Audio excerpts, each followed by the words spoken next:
बस Mankind Pharma के vice chairman और managing director Rajiv Juneja sir screen पे आपको नजर आएंगे। Rajiv sir, hi, good afternoon. Thank you so much जुड़ने के लिए। अच्छा, चौथी तिमाही का रिजल्ट प्लीज स्क्रीन पर रखिएगा। डिसेंट 27% का साल दर साल आय में उछाल, मोटा मोटी जो स्ट्रीट एक्सपेक्ट कर रहा था, इस कंपनी ने डिलीवर करके दिया उस फ्रंट पे। राजीव सर, ये पहला वो क्वार्टर है जब वो आपका recent acquisition Bharat serum and vaccine, मेरे ख्याल से पहला फुल क्वार्टर ऑफ इंटीग्रेशन, तो इसमें उसकी भी परफॉर्मेंस शुमार होगी। तो पहले उसी की बात कर लेता हूं। ये बीएसपी का जो पार्ट ऑफ द बिजनेस है, परफॉर्म कैसे कर रहा है, किस तरह से वो सिनर्जिस्टिक बेनिफिट्स प्ले आउट हुए। अक्टूबर के महीने में हम लोगों के पास बीएसवी आई, और जब आपको कोई पास कितनी बड़ी कोई कंपनी आती है तो उसको इंटीग्रेट करने में टाइम लगता है। आपका पहले ड्यूटी क्या बनती है कि कौन सा बिजनेस कहाँ पर अच्छी सिनर्जी रखेगा। और आप बीएसपी को देखें तो बीएसपी के पास दो बिजनेस थे। एक उनका critical care, IVF, anti Venom, जो हाई एंट्री बैरियर प्रोडक्ट्स का उनका ओरिजिनल बिजनेस है। सेकेंड बिजनेस उनका वो था जो उन्होंने टीटीके के प्रोडक्ट्स को खरीदा था।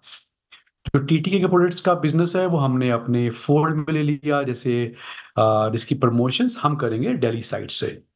जो बीएसपी का बिजनेस है उसको वही लोग वहीं से करेंगे जहां से वो सुपर स्पेशलिस्ट उनके मैनेजर्स हैं, वैसे ही करा गया है। सेकेंड चीज उसके अंदर क्या करी गई है, हम लोगों ने कि डोमेस्टिक के अंदर बहुत कुछ इंप्रूवमेंट्स की जरूरत थी, तो हम लोगों ने वहां पर एक लीडरशिप में चेंज किया है। वहां पर टॉप लीडर लेके आए हैं जो बेस्ट फार्मा कंपनी की लीडर हैं, और आईवीएफ की स्पेशलिस्ट हैं, उनको लेके आए हैं। 12 से और 24 महीने में हमने कहा था कि इसकी सैलरी आ जाएगी कमर्शियल एक्सेलेंस के काम करते करते। इसके दौरान जो भी सेविंग होंगी वो शुरू हो जाएंगी, उस पर काम चल रहा है। और होपफुली ये अच्छा काम करेगा एज ए होल। और हमारे को उम्मीद है कि जो बीएसवी अगले साल 18 से 20% की ग्रोथ देगा, और इसका जो मार्जिन भी है, बिडा मार्जिन 27% होगा। और होपफुली ये कंपनी बहुत कमाल की है। साइंस इसके अंदर बहुत ज्यादा है, आर&डी बेस्ड कंपनी है। हाँ, किसी नहीं तो भी आपने एक्वायर करी तो सोच फार्मास्यूटिकल। के करा होगा। 18 से 20% FY26 में भारत सिरम की रेवेन्यू ग्रोथ और 27% के मार्जिन होंगे। ये तो बीएसवी का धंधा। अपना जो कोर था उसमें क्रॉनिक ड्रग्स ने वो पार्ट ऑफ द पोर्टफोलियो अच्छा कर रहा है, पर वो शायद एक्सपेक्टेड भी था, क्योंकि इंडियन फार्मा मार्केट में जो ग्रोथ आ रही है उसका आउटपेस शायद क्रॉनिक का बाजार कर भी रहा है। तो यहां से सर आउटलुक कैसा, क्या ये सेगमेंट आगे भी आउट परफॉर्म करता हुआ नजर आएगा?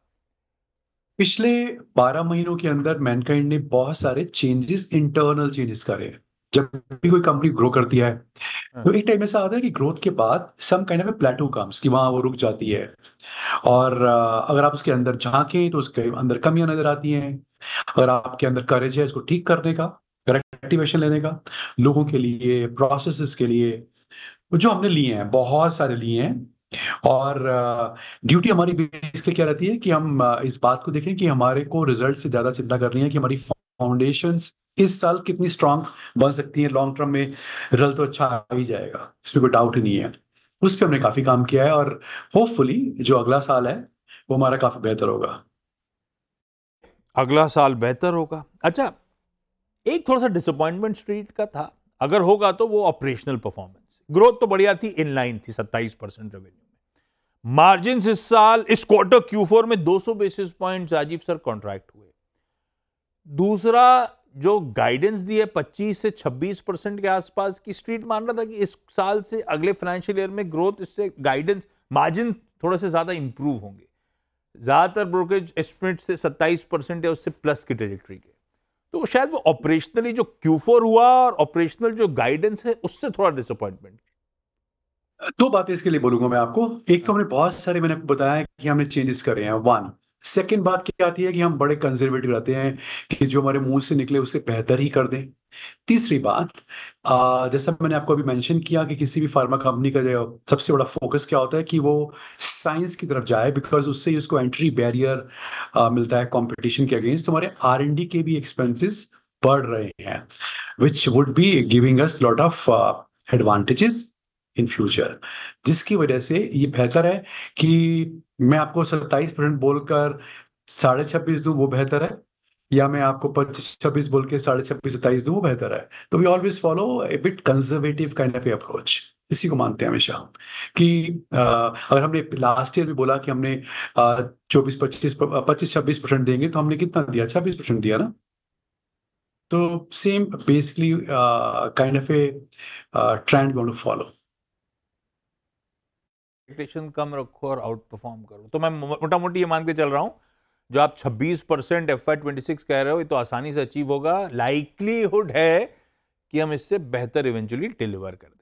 अच्छा, बैलेंस शीट में सीक्वेंशली डेट रिड्यूस हुआ, वो खैर वो आपने शैले होटल्स को, जो महानंदा अपन की शायद लास्ट टाइम चर्चा हुई थी, उस पर महानंदा स्पा जो बेचा होगा, आई एम अज्यूमिंग उससे डेट रिड्यूस करी कंपनी ने। दूसरा, क्योंकि अभी भी डेट तो है बुक्स पे, एक्विजिशन भी कर रखा है आपने, और भी ऐसे कोई non core asset single out कर रहे हैं राजीव सर हमने, जिसके थ्रू जो नॉन कोर एसेट्स को बेचा जाए और डेट रिड्यूस करी जाए, या फिर डेट के फ्रंट पे गाइडेंस क्या है रिडक्शन को लेकर? हमारे हमने जितने भी बातें बोली हैं, हमने इमीडिएटली पूरी कर दी हैं। जैसे हमने कहा था कि महानंदा को हम बेच देंगे, वो बेच दिया। QIP करना था, वो कर दिया। और हमने ये भी कहा था कि हमारी EBITDA टू डेट रेशियो होगी 2 से कम। तो इस टाइम 1.8 है। और होपफुली 2027 के एंड तक ये जो हम इसको पूरा रीपे करने की पूरी कोशिश करेंगे। अ, उसके लिए जितना भी काम हो रहा है वो चल रहा है। एंड 28 तक हम पूरा पूरा रीपे कर देंगे इसको, 27-28 के अंदर। तभी डेट है। तो शैले से कोई डील हुई है क्या? मुझे जब लगता भी नहीं कि हम हमारे पास कोई उत्तराखंड, नॉन कोर अभी कोई ऐसा बचा है कि जो उसको हम निकाल सके। अभी ऐसा कुछ नहीं है। राजीव सर शैले से कोई डील हुई है कि जब भी मैं घूमने आऊंगा उत्तराखंड तो मैं वहां रहूंगा? अच्छा, ऑन अ सीरियस नोट, नए लॉन्चेस दोनों फ्रंट पे, या कंपनी अपने डायबिटीज या डायबिटिक सेगमेंट को, उसके पोर्टफोलियो को एक्सपैंड करने का मन बना रही थी, क्या अपडेट उस पे? दूसरा, अपना OTC, अपना कंज्यूमर हेल्थ फ्रंट पे FY26 में कोई बड़ा नया लॉन्च प्लान है क्या? पहला मैं आपको बताता हूँ कि अगर इस साल ये पहला साल कई सालों के बाद ऐसा आया है कि जो हमने 3-4 प्रोडक्ट लॉन्च किए हैं, वोनापेज़ोन, हेम्पा, वो हमारे टॉप 3-4 के अंदर बेस्ट लॉन्चेस में आया है। ये काफ़ी सालों के बाद आया है। और ये उसका रीज़न ये अपने आप दिखाता है कि जो फाउंडेशंस पे हमने काफ़ी काम किया है, नंबर 1। नंबर 2, जो हम बात बोल रहे हैं कि जिस एक पर्टिकुलर प्रोडक्ट के लिए हम काफ़ी काम कर रहे हैं, GRP119, जिसका फेज 2 के अंदर हमारे ट्रायल्स चल रहे हैं, जो ओबिसिटी और डायबिटीज के लिए है। वो हमारा अपना ओरिजिनल प्रोडक्ट है। जो हमारे को उम्मीद लगती है कि वो काफ़ी अच्छा रिस्पॉन्स हमें अब तक मिला है फेज 1 के अंदर, इसलिए हम फेज 2 में भी डाला है उसके अंदर। जहाँ तक बात आती है कि अगले साल कुछ कंपनीज का सेमाग्लुटाइड जो है ऑफ पेटेंट हो जाएगा। Hopefully will be launching that as well. कुछ ना कुछ हमारे पास इन लाइसेंस भी होगा। कोई ना कोई ऐसी भी अपॉर्चुनिटी हमारे पास सामने है, जिसके बारे में अभी मेंशन करना नहीं चाहूँगा। बट ऑल इन ऑल, अगर आप इन सब बातों को देखें तो काफी स्ट्रांग फुटिंग है। हम कोई अंदर से काफी अपने को कॉन्फिडेंट फील करते हैं। OTC वाले फ्रंट पर देखें तो 15% ग्रोथ है, जैसा कहा था उतना ही करा है, उससे ज्यादा अच्छा ही करा होगा। प्रॉफिट भी ठीक है इसके। ओके।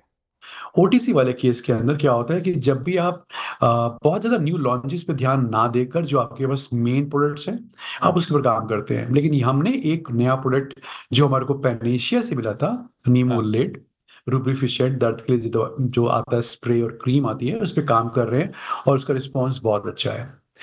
इस साल का हमारा हीरो प्रोडक्ट जो रहा है वो रहा है गैसो फास्ट, हाँ। जिसने ग्रोथ ली है 27% की। अगले साल भी hopefully this would become a quite I mean substantial revenue kind okay. Of A product बन जाएगा हमारा। इसका परफेक्ट। बहुत अच्छा ट्रैक्शन है। चलिए देखते हैं और हमें लगता है FY26 कि कैसा प्ले आने आउट वाले होता है। Time Rajiv sir, thank you so much जुड़ने के लिए।